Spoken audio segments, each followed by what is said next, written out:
82% of the population wants to write a book, but only about 3% ever do. Why is that? Well, my guest today, Meghan Stevenson, has an incredible career in the publishing industry. She helps potential authors navigate the publishing industry, and she'll share with us lessons she's learned from the publishing industry, from her clients that have gotten the big book deal. Meghan's going to give us some tips on how to get started thinking about that and how to know if you're ready to really take the leap.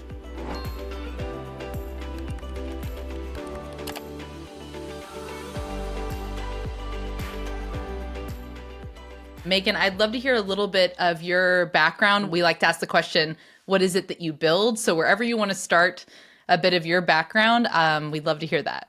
So I build books is the easiest way to talk about that, right? So I am what most people describe as a ghostwriter, what we inside the traditional publishing industry call a collaborator.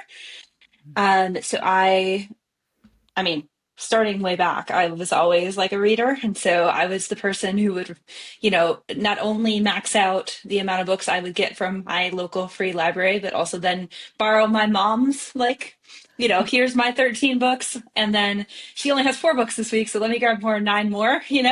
I was in the adult section by the time I was like 11, for better or for worse. Oh. So all of that. I've been a reader my whole life. I started my career in publishing at Simon and Schuster, which is one of the big five traditional American publishers. From there, I went to Penguin, which is now part of Penguin Random House, but then it was Penguin. So I was an editor there doing all the fancy things and all the banal things that industry entails. So if you've seen Younger, I was Hilary Duff. And I love Hilary Duff, so I'm obsessed with her. I have been obsessed with her since Lizzie McGuire. And so I feel like, I was like, oh, that's my job. So Love then it. it's not nearly as glamorous as Younger makes it seem, but that's the closest kind of comparison. Um, and so in 2012, I started my own business. My parents are entrepreneurs, so I didn't even think twice about it. I started my own business doing freelance editing and collaborating, and I really found a sweet spot in what I had worked on at the publishing houses, which is what we call prescriptive nonfiction. So that is how to nonfiction. So self-help is another good way to put it, but we do books on business and money and personal finance and economics and health and wellness and spirituality and what else can I think of? I'm writing a book about men's health right now, men's sexual health, which is very interesting. I have a lot of That you're penis facts. ghostwriting. Yes, for a sex coach. Yeah, I have a book on lots of books on entrepreneurship. Obviously, it's business is something that I'm really interested in, specifically that side. We also do like corporate consultant books. We have a really cool book right now about how to foster innovation and change management within big organizations that I think is going to be revolutionary. As I have tested it with a couple middle managers in my life that work at corporate still, and they're just like blown away by it. So we do a wide variety of books. And when I say we, I have a team of fellow collaborators. I have 2 other collaborators on my team, and then, of course, ops and admin and research help as well. Oh, I love it. Okay, prescriptive nonfiction, for the record, is my favorite section of every bookstore and library, and many of these. And then I have a big wall on the other side of this wall that is also color coded like this. And I watched a lot of the home edit during the pandemic, and so everything is now Yeah. color coded in that way. So people come to you because they want to write a book or they're playing with this idea and they want to get it published. And where do you start with them? Everybody comes to me, which is frustrating and also like kind of inevitable. Tell them My about the dad ski sent lift. Oh, I will. My dad sent me an unsolicited submission in the mail when I worked at Penguin. I was like, Dad, what are No, you you doing? did it. Oh, Ah, yes, he did. I have it. I still have it. oh, And it that's so was great. to me at Penguin. Like he sent it through the mail. That's great But yeah, for a book proposal. the ski Yeah. lift story is great. It just happened too. So, and before that, it was like hot tubs in Mexico. But basically, when people find out what I do, regardless of what kind of book they're working on. And this is a great place to start because there's a whole world of books. Like 90% of books out there, I don't work on. I don't work on fiction, which means I don't work on short stories, which don't means I don't work on poetry, which means I don't work on memoir, I don't work on mysteries, I don't work on thrillers, I don't work on romantasy, I don't work on narrative nonfiction, which is like kind of the more serious nonfiction you might find, all that. I don't work on academic books, right? I don't work on niche books. Like if it was there's a lot of books like that in education and leadership and development where it's like leaders talking to other leaders where it's like super niched for like Hmm. CHROs. We don't do that. So I was on a ski lift because I live outside Seattle, right? I live in Seattle. We ski outside of Seattle, Hmm. obviously, literally off the back of Mount Rainier Oh, and amazing. at Crystal Mountain, which is fantastic. And I was You did a great job on, there. thank you. I was on a, I was on a lift and I was feeling really good because I had literally just like got word that one of my clients got a deal that day. So I was feeling all like excited, right? And someone was like, "Oh, do you work?" Which is like my favorite question ever. Do you work? And it's like, yes, I do. I run my own business. And they're like, "Oh, what's your business?" And I was like, "Here we go." And of course, the person next to me, there were two people on this lift with me. And one of them was like, "Oh, I always thought I could work in publishing." And my first thought was like, "It's so hard. You don't want to do that."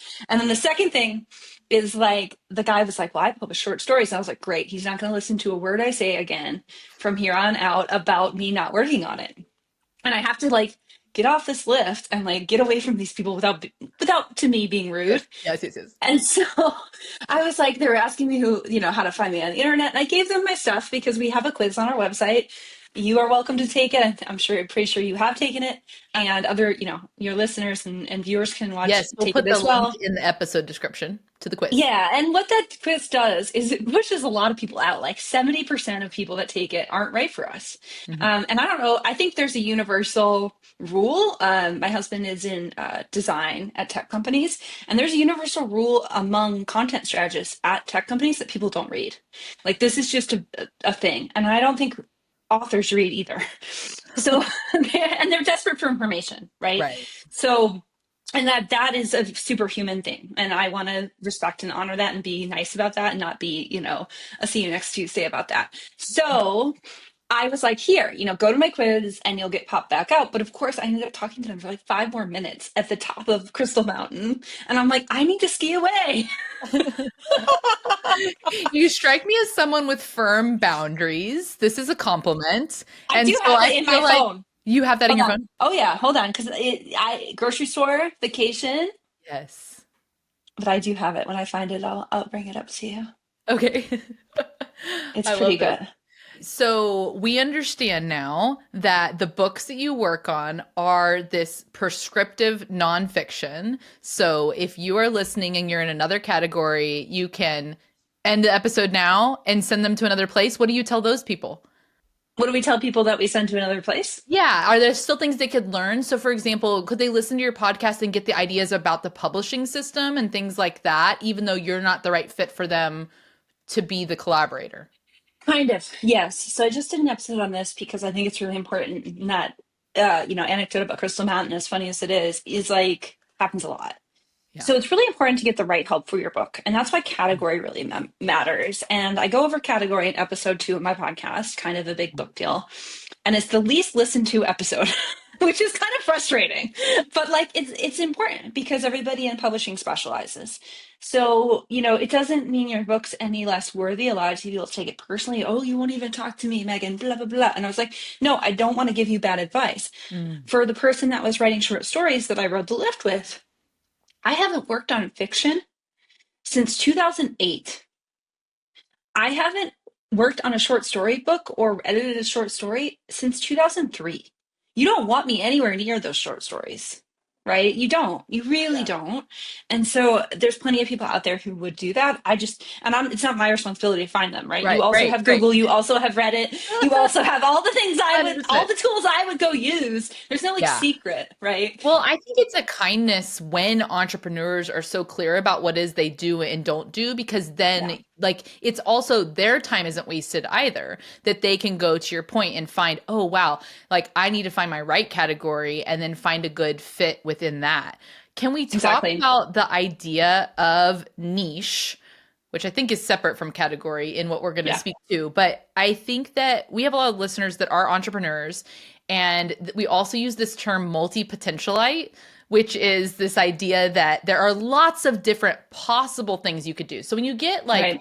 high functioning, like maybe borderline perfectionist people that are also entrepreneurs and they are good at a lot of things, something that I've spoken with a lot of guests about is this idea of being a multi-potentialite. There's all these different directions that I could go. There's a lot of things that I could be good at. So how do I narrow? So when you're talking to someone that maybe they are an entrepreneur, they have a business and they have lots of different ideas, how do you know when you have an idea that is a book idea? That's a great question. So the first thing I'm going to talk about is that most people call it Potentially. multi-passion, yeah, multi-potentialite idea. So I've had one of the best things about my job is I get to learn from other entrepreneurs. And often I get to sort of audit their courses and their offers. And one of the things I learned from Rachel Rogers, actually, I wrote the proposal for her book, We Should All Be Millionaires, like ages ago. I met her in like 2018 or something. Love it. And I was running two businesses at that point. I was running a run coaching business, which was very ill-fated, and and this business in a smaller way, in a sole proppy way. And what Rachel taught me is that it's really hard to be good at both of those things. Mm. And not everything, what I personally learned from that was that not everything you love has to be monetized. Not everything you love has to be something that you work in your business. I'm really good at content strategy, right? I wrote error messages on like sales messaging for Gap when I had like lower income for my business. I was good at it, but man, did I hate it. And so I did not need to do that, right? I could go get a content strategy job right now if I wanted to. I don't want to. So I think that it's about figuring out what you want to monetize and what you don't want to monetize. Mm. And then in terms of, focus, the best entrepreneurs we have are really focused. And that focus can be broad. So we work with a client named Vivian too. She's your rich BFF on all the socials. She's amazing. She talks about everything related to finance. She'll talk about everything from like tariffs to, Shein to, Ross to, everything. But she comes at it like her tagline is, I'm your Wall Street girly, right? Who has all this advice from all these rich people. And I'm going to teach you how to be rich. They taught me how to be rich. Now I'm going to teach you. That's her Mm. whole thing. But like that, I almost think of it as like this is going to sound country, but that's okay. A horse corral, right? You're putting yourself into a horse corral. And a horse corral or a pasture or whatever, a fenced in backyard maybe is a little more suburban. Like you have room to run there. It's not just you're going to talk about one thing forever, but you are going to stay in this little zone and you're going to stay in this little area, this little playpen. And that is like what you're going to talk about ad nauseum. And I think where creators go wrong is they think, hey, I've already said this message, everyone's heard it, but people need to hear that over and over and over and over and over and over again. Right. That's why we get into like when I used to teach platform building, I don't anymore because I think people have to really want it and learn it on their own. But like one of the things that I've seen my clients do and that, people I've done very successfully as well is you like shoot out a bunch of content, right? Whether that's email, social, whatever, measure what works. Like you're throwing spaghetti at the wall, but then you're running up to the wall and putting it in a measuring cup. And then doubling down on that, repurposing that, and just, creating frameworks and IP and all of that. And that's usually where a book stems from. It isn't like, I have this idea, now you, the magic ghostwriter person, is going to help me like figure it out. It's more of like, hey, I have these frameworks, I have these ideas. Like, what do you think is worthy here, right? What do you think will sell here? And then we can work with that. Mm. Because we know it's on the market, we know it's been successful, we know it hasn't been successful. And so it's really easy for us. And when we spot that in the wild, it's awesome, right? Oh, Meghan, you just helped me with something I've been wrestling with for a long time. This idea that focus can be broad. And in hearing that and in hearing those examples from your clients, I feel like what they've brought to it is their own spin on it, their own lens. And so the Yes. corral was really helpful too. I'm in Texas, so this works. I have goats. So you know, yeah. The goats have a little pen. It's great. Ollie and Cleo say hi to everyone. But this focus can be broad and there's room to run. I think when I started to, for my own business and my own content, feel like I had to niche, it felt like entrapment of sorts because I love a lot of things. And one of the through lines that I've discovered is whether I call it like some of it is how to design your life or these how to questions or how to really thrive in your life. but life is full of all these different areas. I had somebody tell me it's not specific enough, it's not niche enough. And I was like, well, I'm going to keep going this direction because this is what I'm really naturally curious about. And this outlet of my business is, for me right now, creativity and helping other people with things that I've either learned myself or other people that come on can help us kind of suss out. So in my day-to-day work, I do learning experience design and consulting and strategy for my clients.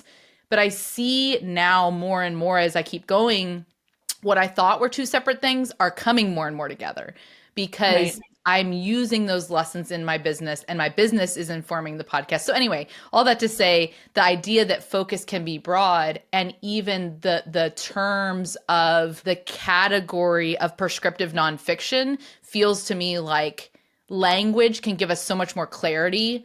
about what it is that we are doing. So sometimes do people come to you and they don't realize that there's a name for what they're doing and they have already found maybe a category or a niche? Yes. Most people have the category right, not always. There's this thing that people come to me with being like, I'm writing a prescriptive memoir. Not a thing. Yeah. Most people come to me too early. So what I mean by that is they have an idea, they might even have a proven methodology, but it's not proven at scale. They haven't talked about it enough. And talking about it is what creates frameworks. It's what creates those content pillars. If you watch a great entrepreneur that's been out in the market forever, someone like Marie Forleo or Rachel's a great example, or Denise Duffield Thomas, another one, a client of mine. It's really great. They have their talking points, Mhm. right? They run through the same kind of things. They might have a different spin on it. They might have an update from their life that applies to it, but it's the same stuff over and over again. And I think what people come to me with is too broad of an idea, and a broad idea is a generic idea Mhm. Yeah. versus like bringing something, that's yours. We had a client a couple years ago. We had two clients that were super similar on the face. They both talked about financial independence. They both were Black women from, I would call it disadvantaged backgrounds, like not necessarily like in poverty, but not far off. And on the surface, they were very similar. But actually, how they got there was super different. Their IP was very different, and their platforms were really different too. One was a YouTuber and the other one was a podcaster. And so they both had different angles and different ways to sell their book and different flavors to their book that, on the face, if they were still the same category and they're almost the same niche, and like to some degree, demographically, they were very similar authors. Like they were even probably within a couple years of each other in age. Like it was kind of funny. Like they were Yeah. so similar, but like publishers, agents wanted both. There were like Yeah. individual agents that wanted both of those clients because they saw the diversity in the concepts that would end up being the book, and then ultimately the diversity in the audience. Okay, this takes me to another question, Megan, that I've heard a lot of my guests and then just people in my circles kind of wrestling with. And I think it's connected to some of the reasons why people don't put content out there or don't even reach out to begin with or don't kind of start. And it's this idea that A, there's nothing new under the sun, or B, somebody else has already done it. And so I'll give you an example. When Adam Grant came out with his book Hidden Potential, I was like, Adam, that's the book I was going to write. Like Yeah. that, it's so many of the things that I have wrestled with. It's so many things I have frameworks around all this. And I was like, Adam, he already did it. And then I paused and stepped back and said, like, he and I are very different people. We have different lenses, we have different experiences, all of that. Anyway, and I got to my own place with that. But do you see that? And what do you say to folks where it is their perspective coming in? Is there nothing new under the sun? If there is a book that's out there that is similar, were you just too late? You can be too late. So I remember when I first started marketing and advertising my business, I got a lot of retired people. And that was a little too late because your platform is gone, Mm, right? Regardless of how, because most people, when they retire, they give up all their professional connections and like give up sort of putting themselves out there. Do you know what I mean? So yeah. there is a too late. We There's like definitely, our older community of listeners too. Megan loves you. we do. I mean, I don't have any problem with age as it's literally a capitalist thing. right? If you don't have a platform, you don't have a book, period. Mhm. Publishers can't sell it for you. Right.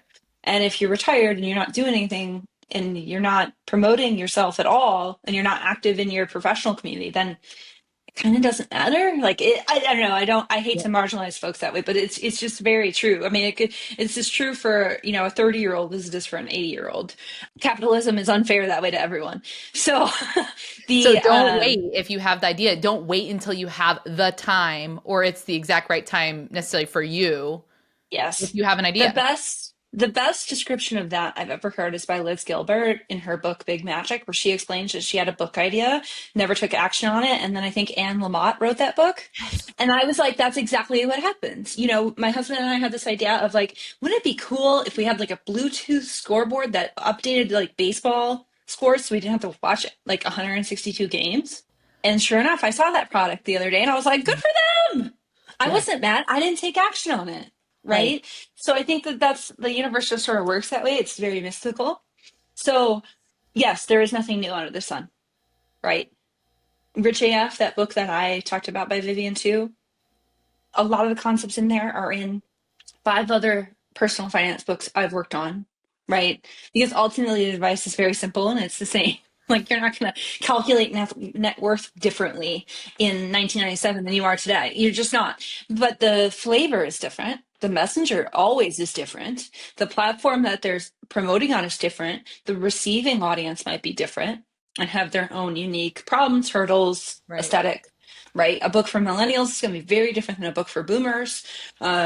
Things like that, culture shifts and changes. And so that's really important too. That being said, there are the Adam Grants of the world, right, who are going to go out there with a much bigger platform, Right. and they're going to outsell and outmarket and outpromote you just surely based on platform alone. So that's why I really encourage people to get not only like super specific on what their book idea really is and have that promise be really clear and not just be like, oh, I help people grow. It's like, well, what is that? Versus like, I help people get rich as like, Yeah. great, right? That's really clear. So like all of that, but then also have that unique IP because that unique Mhm. IP is gold. That unique methodology is gold. So, and there are books, it doesn't always happen. It's a rare book that does this, but there are books that jump the shark. So, like, We Shall Be Millionaires is a great example. Like, Rachel talks about business, but she really talks about boundaries and life and expectations for Yeah. yourself and personal growth, right? So, like, it isn't just business. And often, Right. like, there's a lot of interpersonal. So, like, the book we just sold about change management, essentially, like, there's a lot of interpersonal dynamics and psychology in that, but it's not a psychology book. Mm. Is Mel Robbins in this category? Yes, definitely, 100%. Okay. Yeah.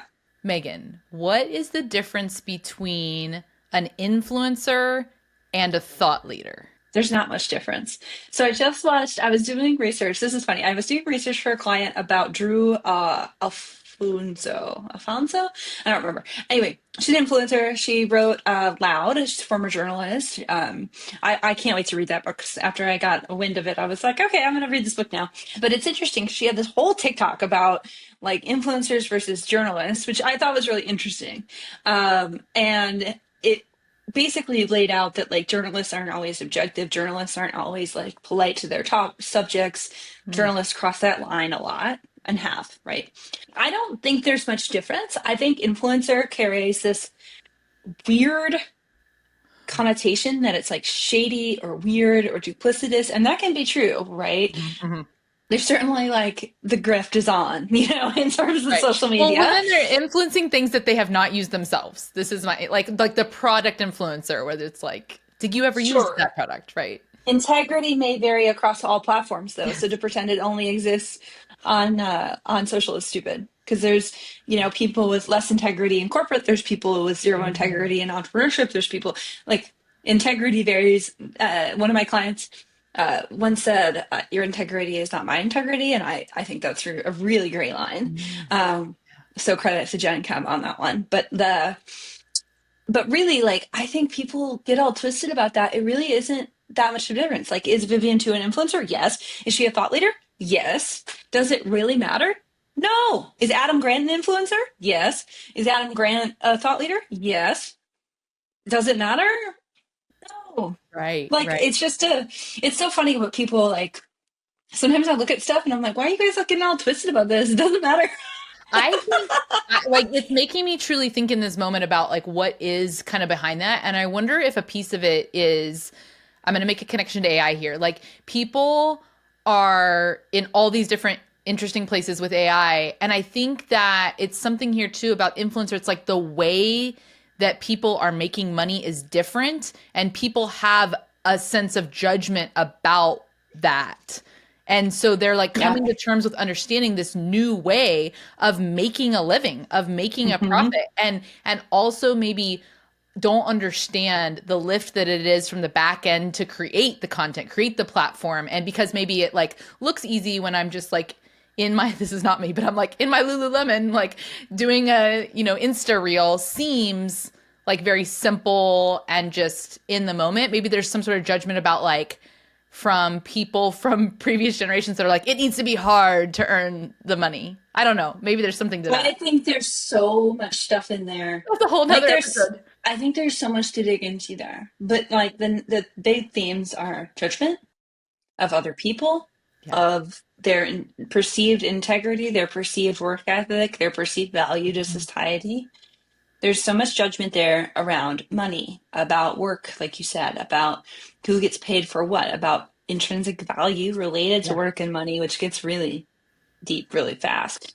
What I see among people is like this weird combination of jealousy and almost this like the best way I can think about to describe it is like magical thinking of like I should have that, almost like magical thinking and entitlement Yes. around I should have that. I should be able to do that. Why does he get to do that?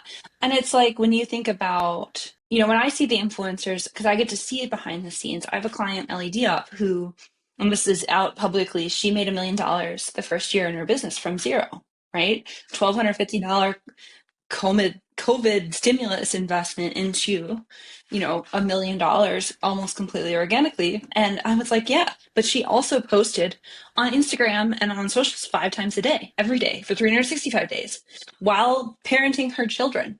Like, Yeah. do you want to do that? No? Okay. Like, let's level set. Do you want to work that hard? Because if you do, maybe you'll get at least, Yeah. and there's special sauce stuff there. Like she worked at American Express. She had a sales job. She knew what she was doing, and she had a lot of great advice to offer, right? It wasn't just like her hard work, but certainly like there was a lot of effort there. And so when I actually defend influencers a lot because I think it's bull crap. Like I don't think it's okay. I think it's shady at best, right? To like be casting that much judgment about people you don't even know. Like, Mhm. why? Yeah. I When you think you're could be right doing to your this. own thing. I think you're right to this. Like, they're not willing. I think Brene Brown talks about it's the quote from Theodore Roosevelt about like, if you're not in the arena, I'm not listening Mhm. to you, essentially. Like, if Yeah. you're there and you're doing the work, like, that's who I'm listening to. And I think that for some reason, there's this like, oh, but it's okay to make fun of the like, influencers in some circles of like it just from the outside there's a misperception of what it really takes to pull it off, to your point, what's happening behind the scenes. When you only see the million followers or whatever, you don't see what it took to get there. I think just like we think about overnight success in other, industries and spaces, you don't always know the backstory of how many rejections there were for their books or something before they got the yes. Yeah, or how many years it was. A lot of our people, there are people like Ollie where she's pretty fast. She's only been in business 3 years. She's in her 30s. Vivian's kind of in the same boat. But a lot of our clients have been working for 10, 15, 20 Mhm. years in their industries. And now they're ready to publish their book, right? And every client we have is like, am I good enough at some point? For that, like, how did I get here? Is kind of the general Yeah. sense. And so it is like that. And it's so funny that I don't hear those same complaints from people who are ready. Yeah. People who are ready just like Well, they're focused on what lot. they're going to do. They don't care about what everybody else is doing because they're like, this is my work. This is my thing that needs to be out there in the world. I know I see a need. And so who cares what everybody else is doing? There isn't even that level of like demandy smurfness to it. It is even like, hey, yeah, I have this great idea. This would be a great business opportunity. That makes sense. They are chill. Yeah. Now they might be excited, they might be nervous, but really, honestly, that they are ready, and in ways that like the other folks that need to grow their audience, especially or develop their editorial content, just aren't. Those people are kind of thirsty, Yeah. to Yeah. use the kids' term for it. Yeah. I'm learning a lot of kid lingo. I've got a fifth grader. It's I the love whole thing. thirsty. I wish I'd come up with that like myself. I was like, that's the best thing ever. Okay, I want to bring up an idea, and I think this is from the book Playing Big. Have you read that? Because I think Big I Magic haven't, but it's kind of. Tara Moore, right? Yes. Okay. So she talks about this idea of like the upper limit problem Oh of yeah. like feeling like you're maybe holding yourself back in some ways because there's some sort of upper limit that you have put upon yourself, or there's some fear around Megan. So I'll just play it out. Like, Megan, I think that if I go deep, I am afraid that if I like really go for it, that the success might be kind of like too much, or I might have to be the influencer now that has demand for 5 times a day on Instagram. Hmm. And so I like kind of like playing small with my business that's going well over here. If I really go for it, like what then can I handle it? What do you say to that? That happens all the time. I was just reflecting on when I used to teach platform building. I used to have a membership called Author Platform Builders. And what I would see is that when people got traction, they would immediately come up with a reason to kill it. And I'm not a coach. That's why I stopped, because I was like, oh, you need like, I'm Just get some convinced you need therapy. a coach, a therapist, like you need like a whole team of people, right? Like a good hairstylist to make you feel better, a good anesthetician to do your brows, a good masseuse. You need the Yeah. people. Mhm. But it is, I mean, I have a client who talks about actually the coach I work with, because this is really where I learned it from. Her name is Tracy Lett. She's fabulous. She talks that more people get stopped by fear of success than fear of failure. And I think that's totally true. Because if you think about it, energetically and societally and even biologically, we are conditioned to be comfortable. Mhm. And a lot of times we are conditioned, especially as women, especially as BIPOC, to not show up and show out, right? Like if we go around talking about our accomplishments and thinking we are amazing, then all of a sudden we get labeled egotistical or Mhm. arrogant or bossy or whatever, right? And that is hard. And I think a lot of people struggle with visibility. That has never been an issue for me. I've always loved my own reflection. I've always liked my own voice. I Maybe I'm love it. vain. I don't know, but like it's just something I never had a problem with it. But a lot of people do struggle with it, right? And so I think it's like that level of visibility, that level of risk. Some people spend their whole lives looking at the arena. When you think about some of your like the career in the publishing industry when you were working for others, what were some of the lessons from there that you take now into how you're running your own business? Like either I left that there and I don't do that because I do it differently, or I took that with me into your own business. Yeah, one thing that I really discovered working I'll share a good thing and a bad thing. Mhm. So, a good thing I learned, and this was at Simon and Schuster, because the imprint we were at, which no longer exists, it was called Touchstone Fireside, was all about backlist, which are the books that are over a year old. And so we were buying for the backlist, and I still do that. I still look for what I call backlist bestsellers.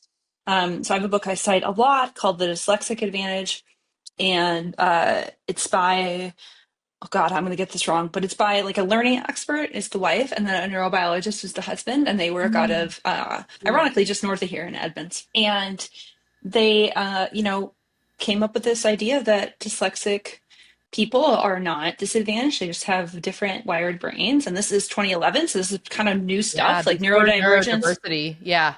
wasn't really big then. And so, they have all these different things. I edited that book. I thought it was great. I was really mad about not being dyslexic by the end of it, which is a good sign, right? I was like, okay, They're this onto sucks to something. be normal, but yeah, so like, but yeah, so like they were onto something, and how that book sold was was them. It was their platform, right? It was their teaching, but it was more of a teacher handing it to another teacher, a parent handing it to another parent. And it sold 110,000 copies in the last 10 years and got a revised edition with Penguin probably 2 or 3 years ago. So like, it's just amazing for them, right? And so those are the kind of books that like I'm looking for, because those books really help readers, which is what I'm in this industry for, right? It's not for the money, it's not for the fame or the cool ski conversations, right? It's for that, to help readers like I was helped. And so that's really important to me. So I'm looking for those backlist bestsellers. At Penguin, I learned that platform. Actually, I learned this at both Penguin and Simon and Schuster. Platform is everything. You can have an amazing book, but if the author doesn't have a platform, they don't really have a way to sell the book or bring it to people. And people don't just like magically find books most of the time. That's partly because of like the noise in the current like environment, right? How many times are you pinged a day? How often do you really go to an independent bookstore? All those kinds of things. And even the indies like don't carry a lot of the prescriptive nonfiction. They don't sell a lot of it. Hmm. So if you really wanted a broad array of what's available, you're either going to go to Amazon Bookshop or Barnes and Noble, right? And even Barnes and Noble changed their strategy. So they're operating more like an independent bookstore in every location as well. Interesting. So if you live in a place where nobody reads books about money, you're not going to find any books about money. So that's sort of like how that goes. With that, I just worked on a couple of books that were amazing. Their authors were lovely. And both of those books tanked because they just didn't have platform. And so that's really, really important to me. When I look at who I work with now, I need them to be ready, which means they not only I have a framework that I talk about. I go over it extensively in my podcast, so I'm pretty sure you're familiar with it, Yeah. but it's the three pieces: potential, platform, and proposal. So potential is that IP that we were talking about, having that developed, having those frameworks proven at scale, preferably with hundreds or thousands of people. Then platform, which is your ability with your own audience and connections to sell a lot of books. Like we're talking like 20,000 copies for most traditional publishers, the big five. And then the third thing is proposal, which is my service, right? What we offer. And so I'm always looking for those two things, those potential and platform. And I will tell people, people who are begging to work with me know over and over again, because I don't want that to happen because of me. I don't like, Mhm. if that happens, it happens. It's just like, it is a thing, right? Birds fly, the sun goes up and down, and people don't sell books sometimes. But like, I'm not contributing to that. Yeah.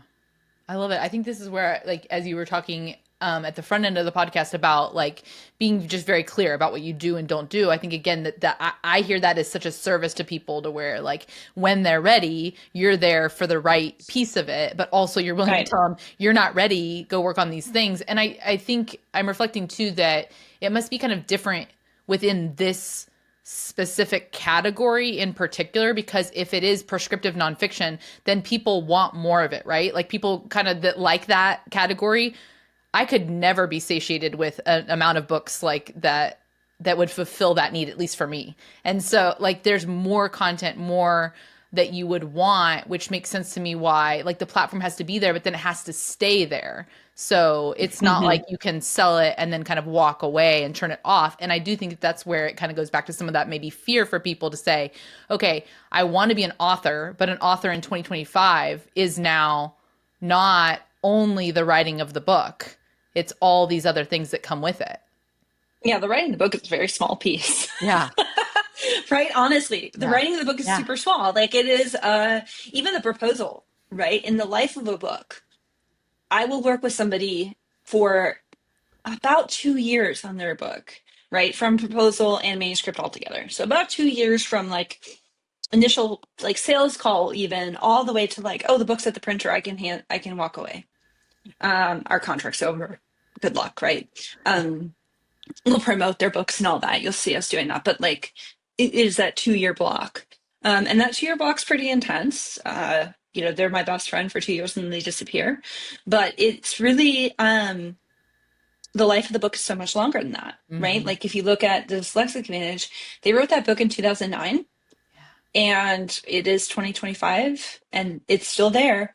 Now, that's the reason I work with entrepreneurs and experts, right? Because entrepreneurs and experts want to grow a platform.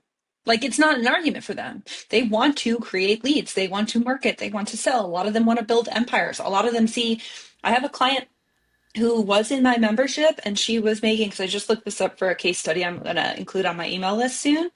But like when she started with me, she was generating about a $500,000 in sales. And then her goal then was 1 million. This was about 2 or 3 years ago. Then, when we started working on a proposal, she was making 5 million with a 10 million goal. And then now she's got a $30 million goal, a book deal, and it's only been 3 years, right? So like look at that Right. glow up in terms of that, right? So like I think that she always wants to keep growing. And there's gonna be a point, like you don't have to do this empire building. I've plenty of clients who are not like recognizable people that like when they walk around they get recognized. Some of my clients are that, some of my clients are not that. And so it really just depends on what you want. And you can get a book with less followers than that, certainly. But it's just like, if you want a book with the big five, this is what they're asking you to do. There are other avenues if you don't want that. Right, right. And I think this takes me to something that I've been thinking about a lot, which is like, why do people want to write a book? It seems like a simple question, but I was reading a statistic that said like 82% of the population wants to write a book, and then like 3% or something actually do write a book and get it published. So Yeah. why is this kind of like a human desire for so many people, you think? I don't know. It's probably the same idea. Everyone wants to be a rock star. Yeah. Do you know what I mean? Or Yeah. like a celebrity. I feel like it's very similar to that. There's a lot of magical thinking there. And I also think people don't underestimate the act of writing. Hmm. I mean, even our AI overlords. I just saw Sam Altman, from OpenAI, release this like metafiction thing, and I read like I don't know, I read like 3 lines of it, and I was like, this is terrible, and just got out of there because it's like, well, they haven't figured that out yet, so Haven't I'm figured just that out gonna keep yet. We still moving. need humans. And Yeah. they stole all our content for that too, so whatever. Um, couldn't do it without us still. Right. But yeah, I think it's that. I mean, I think there's also a misconception on what a book can do. A lot of people see it as a shortcut to business lead generation and the hard work that comes into sales and marketing of a product or a service or a business more generally. Like, I think a lot of people see it as a shortcut or like free money or a pass of some kind. To the hard work that most entrepreneurs actually need to take in order to make something successful. Yeah. I think in reflecting on it, that a piece of it for some people is about like, oh, I've arrived if I have a book. Like if I'm published, like there's some sort of sense of like, I've done it. And then I think another piece of it can be like a legacy. Like to your point of the client with the book about dyslexia, it making an impact over time, that there's this sense of, people talk about a business being like a child, a book being like a child. Like there's a sense that my voice is out there in the world, and perhaps it lives on, after me, which I think you could say about this type of content too. Like the voices out there, our ideas and our thoughts beyond like our lives. I don't know if anybody will listen to this after I'm gone, but maybe. Maybe. And isn't that so cool? Because I love the Jewish tradition of like nobody, you don't, your soul doesn't pass on until the last person forgets your name dies, right? Like, I think that's Yeah. so good. That's a misinterpretation, but that's okay. I know what you mean. Isn't it so interesting that people tie this to their worth? Isn't it so interesting that people make it about them? My most successful clients, they recognize that. And that is one of the bigger things that they have to grapple with is that shift in identity and that shift up in identity, Mm. right? And I think that comes in entrepreneurship anyway. And the faster it goes, the harder it is. For my clients that have shifted a lot in a short period of time, that is a lot. And so I think that comes with fear of success. That comes with, all the things that are hot right now in like nervous system regulation and personal growth and change and all of that. Like that happens in real time. And so I think, it's a lot, but it's also when people still remain focused on service, I think it dulls that a little bit. It takes the edge off because what I see is when people get really tied up in like, this is me, this is my book, things go awry. Let's just say Yeah. that nicely. Things go awry. It becomes too much pressure. It becomes tied to your identity. When things become tied to your identity, it becomes fixed. It just is not good. It's not good for anybody. So I encourage people to first do the work first so that your nervous system isn't completely overloaded when you do get success. But then second, like and get yourself that support, right? But then second is like, know why you're writing the book. Because if one of our tells when I used to do way more sales calls than I do now is if an author, potential author shows up to the call and says, I. Like, who are you writing it for? Well, that and like they're never talking about the reader. Yeah, yeah, that's what I mean. Like, like, Yeah. it's not about you. Like, who is the audience? Who are you writing it for? What's the service you're doing for them? Right. It's not like, oh, my story really matters. My story will help people. My story will Yeah. do this or that. It's like, no, no, no. Is there anything else that we haven't spoken about yet that you think I should have asked you, or something else that's pressing in your mind that you think people that are interested in this topic would benefit from knowing? I think if I wanted to complete that prompt, I would say if people only knew it wasn't personal, because people make it real personal. Like I see this in my Instagram DMs a lot. Yeah, My that poor social writing a media book strategist. is Yeah, not. or like, no, not even writing the book. The whole publishing industry Oh, is got not it. personal, Yeah. right? Like, we're not making these rules to thwart you. We're not trying to steal anything from you. We're not trying to take advantage most of the time. I can't speak for the self-publishing industry. That industry is very predatory. And so if you go that way, look at writer beware before you do anything. Hmm. But yes, I think like that's what it is. It's not, the systems are set up for a reason. The reason is generally capitalism, corporate profit, and ease, right? So like that's just, it's not against you personally, and like anything you might encounter, whether that is a rejection letter or a no from me or any of that stuff is not personal. It is literally us trying to deal with the 82% of people that want to write a book Right. and who are reading. Yes. Yes. Many of whom I'm sure your listeners will read and be very diligent students, but like a Yes. lot of people don't read and they just plow right through and then they get mad. Okay, and where can people find you? We'll put all the links in the episode description. Of course, I'm pretty active on Instagram. It's at Meg Stevenson. Of course, you can look at my website, meghanstevenson.com. Meghan has an H, so Meghan, and then Stevenson with a V, so Stevenson. And then I also have a podcast. It's called Kind of a Big Book Deal, and we're on episode, I think 6. We tape way ahead of time, so I've just taped episode 11, but I think we're like 6 is out. But the first 10 episodes are a crash course in traditional publishing. So I think if you, regardless of what you're writing, I think they could be helpful for you to understand, especially in the first couple episodes. So I talk about like the big 5 publishers. What is that? Who are those people? What are the different roles that authors need to be concerned about? And my goal with that is to educate people on the traditional publishing industry, because a lot of what's out there all right now is either heavy, incorrect, or like really like highfalutin. And I don't like that. so So you so tell I it went like it out. is. So I would, yeah, I would have to offer something else because I have all this knowledge. And I was like, let Love me it. just, and I like to talk, obviously. So I'm like, let's just go do it. So, and I love helping people. It is basically my purpose in life. And so I want to do that. And so, we're not like monetizing it. There's no sponsors, nothing like that. It's just meant to help authors. So Meghan, I love it. Thank you so much for your time, for your expertise. And I look forward to staying connected and following your work and maybe sending some people your way. amazing. Thank you so much, Tracy. I really enjoyed this show.